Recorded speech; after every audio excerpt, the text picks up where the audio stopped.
મુન્દ્રામાં મહાવીર જયંતીના પાવન અવસરે મુન્દ્રા સમસ્ત જૈન સમાજ દ્વારા વિવિધ ધાર્મિક ઉજવણી કરાઈ હતી। મુન્દ્રાના કંદોઈ બજાર સ્થિત આવેલ ભગવાન મહાવીર સ્વામીના જિનાલયમાં શણગાર કરવામાં આવ્યા હતા। મંગળવારે સવારે પ્રભાતિયા તેમજ જૈન મહિલા મંડળે પાશ્વ પૂજા ભણાવી હતી। ભગવાન મહાવીરના સુશોભિત રથ સાથે પ્રભુજીનો ભવ્ય વરઘોડો શહેરના મુખ્ય માર્ગો પરથી નીકળ્યો હતો, જે કંદોઈ બજાર, નવલખા બંગલા, માંડવી ચોક થઈને પ્રભુજીના જિનાલય પહોંચ્યો હતો। પ્રભુજીના ભવ્યાતિ ભવ્ય વરઘોડામાં અદાણી ગ્રુપના એક્ઝિક્યુટિવ ડાયરેક્ટર રક્ષિત શાહ ઉપસ્થિત રહ્યા હતા। સમસ્ત જૈન સમાજના પ્રમુખ ભૂપેન્દ્ર મહેતાએ રક્ષિત શાહનું સન્માન કર્યું હતું। રક્ષિત શાહે મહાવીર જન્મ કલ્યાણક પ્રસંગે સર્વેને શુભેચ્છાઓ પાઠવી હતી। બપોરે જૈન ગુર્જર સમાજવાડી મધ્યે નવકારથી જમણ અને બપોરે મહાવીર સ્વામી કલ્યાણક પૂજા યોજાઈ હતી, તેમજ રાત્રે પાશ્વ પૂજા મહિલા મંડળના સત્વારે પ્રભુ ભક્તિનું આયોજન કરાયું છે। મુન્દ્રા સમસ્ત જૈન સમાજના પ્રમુખ ભૂપેન્દ્ર મહેતાએ ભગવાન મહાવીર જન્મ કલ્યાણક પ્રસંગે સર્વેને હાર્દિક શુભેચ્છાઓ પાઠવી હતી। પ્રભુજીના ભવ્ય વરઘોડામાં જૈન સમાજના હરેશ મહેતા, પંકજ શાહ, નીતિન શાહ, શાંતિલાલ મહેતા, પારસ ફોફળિયા, ભરત શાહ, મેહુલ શાહ, હિરેન સાવલા, વિનોદ મહેતા, દીપક શાહ, વિનોદ મહેતા, જિગ્નેશ મહેતા, પપ્પુ મહેતા, પપ્પુ વોરા તેમજ સમસ્ત જૈન સધાર્મિક ઉપસ્થિત રહ્યા હતા। પ્રભુજીના રથમાં બેસવાનો લાભ તેમજ પ્રભુજીને પોખવાનો લાભ વિવિધ પરિવારોએ લીધો હતો। આજે ભગવાન મહાવીર સ્વામીના જન્મ કલ્યાણ નિમિત્તે આપના માધ્યમથી હું સર્વે દેશવાસીઓને તેમજ કચ્છવાસીઓ અને મુન્દ્રાવાસીઓને મારી હાર્દિક શુભકામનાઓ, શુભેચ્છાઓ પાઠવું છું।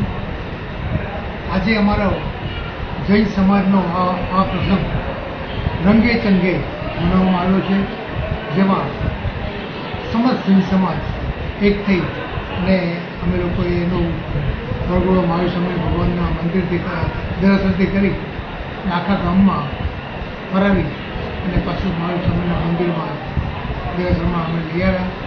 ત્યાંથી વરઘોડો પૂરો થયો, જેમાં મુન્દ્રાના સમસ્ત જૈન સમાજ તો હતું જ, સાથે દરેક સમાજમાંથી પણ બધા શુભેચ્છકો તેમજ એના પ્રમુખો દરેક સમાજ હાજર રહ્યા હતા।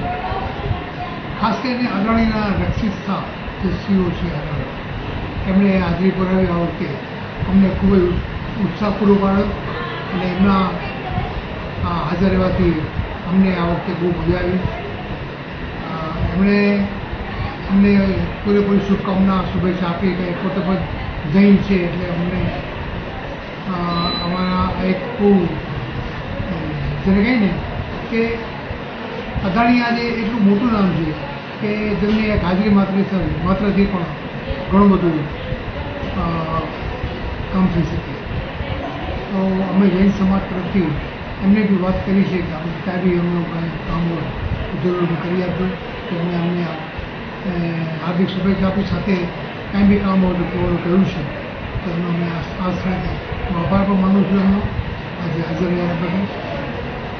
અને આ મહાવીર સ્વામીની જે અહિંસા પરમો ધર્મની જે વાત છે અને જીવો અને જીવા દો, આજે ભુજનો એટલો વિકરાળ માહોલ છે, પણ મહાવીર સ્વામીના અહિંસાના સંદેશથી જે આ આપણે ભારતના શાંતિ છે એનો આપણે હંમેશા એક આપણા માટે ગૌરવ થશે કે એમની આ એક જે એમને પથ બતાવી ગયા છે આપણે એના ઉપર આપણે ચાલશું તો શાંતિ રહેશે કે આપણે ભારતમાં જે શીખવાનું છે દુનિયાને, અને એ દુનિયાને પણ આ જ રહેવાની જરૂર છે કે જેથી આપણે સમગ્ર વિશ્વ કલ્યાણની જે ભાવના છે આપણે મહાવીર સ્વામીઓ પણ જીવો અને જીવવા દો, લીવ એન્ડ લેટ લીવની એમની ખાસ જે ભાવના છે એ ભાવનાને અનુરૂપ વ્યવહાર કરવાની આપણે જરૂર છે।